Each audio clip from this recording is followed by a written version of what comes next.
Hello and welcome to this video about the Nintendo Switch version of MotoGP 19. Now, even in these pre-race screens you'll notice that it's very shimmery. There's so much aliasing going on. Obviously anti-aliasing takes quite a lot of processing power on the GPU, so that's been turned down to maintain the frame rate as close as possible to 30 frames per second. You'll notice though that the grid girls have got really dead eyes in this version, and all the textures, especially on the front of the bikes, look like PS2 quality textures. I was waiting for them to load in, like sometimes you have to even on Xbox One X, but it just never comes. This is just what the game looks like. If everything looks a bit washed out, I agree with you. This is set to what is supposedly ideal calibration for the gamma, which I did on the calibration screen, but when I got to the race itself I did actually turn it down to make the blacks a bit blacker.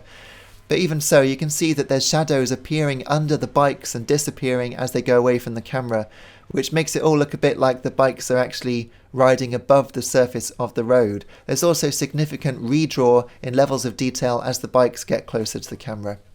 As we head to the grid itself, you'll notice that there's keyframe animation there on all of the riders waiting, and they're all sort of jerking around. I think the Xbox One X version was even doing that, but they have patched that now, so that's obviously again to save some memory. You'll notice on the right there, the flagpoles are shimmering, and the same with the audience and the catch fencing, and even in the distance you'll notice some of the barriers are popping in out of nowhere, which is like a PS3 era game or even PS2, so it looks a bit scrappy to say the least. In terms of frame rate, there are a few drops away from the target 30 frames per second, so again it's not as smooth as it could be, but the really weird thing is that the audio seems to be delayed by several milliseconds. It's really strange. It also happens in handheld mode as well. Whatever you do, be it change gear or knock into another bike, there's a slight split-second delay before the sound actually changes or plays, so that's really odd.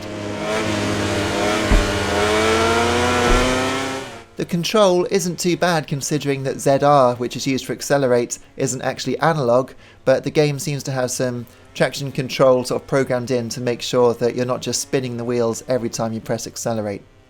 Anyway, as we get up to the corkscrew here and I fall off, we're actually going to head over to the handheld version of the game to take a look at that.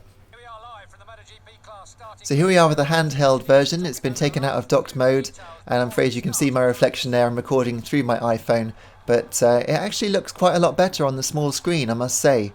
So you do still get the textures reduced in quality, but when they're smaller and everything's not running on a 1080p screen, it doesn't look quite so bad. Also, the jaggies don't jar as much on your eyes, but it seems now that the shadows under the bikes actually draw in and out even closer to the camera. Look at that. Hardly a shadow there at all, so you're still looking at a decreased level of detail. But I would say though that considering that the handheld version actually runs at a lower megahertz rate, so the processor is actually running slower, actually the frame rate appears to be slightly better in handheld mode, so that's at least something. You've still got the keyframe problems with the animations on the grid, and obviously the flags up there are still a bit shimmery, but again, as I say, on the smaller screen it doesn't matter too much. I would say actually though that looking at the game in handheld mode, it's running pretty decently, and you get a much closer resemblance to the big console versions such as the PlayStation 4 or even the Xbox One X. I think if you were playing this on the handheld, you could do this for quite a while without feeling that you were looking at something really scrappy, but I really wouldn't say the same of the docked mode. It just doesn't look anywhere near as good as even the base level consoles of the other versions of the game.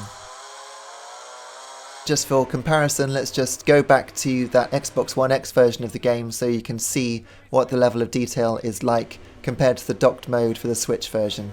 If you've got the option, do not go for the Switch version in my opinion, but if you've only got the Switch and you love MotoGP, well, if you're playing in handheld mode I think you'll do alright, but wow, you've really got to get used to it being in docked mode. It just doesn't look very good. Well, I've got plenty of other MotoGP videos on my channel, and also I've been playing a lot of F1 2019 as well, with loads to do with that, reviews of the Senna and Prost content, as well as a full review of the anniversary edition, as well as a crashes montage. So take a look around my channel and see what you like, and I'll see you again soon. Thanks very much for watching. Cheers.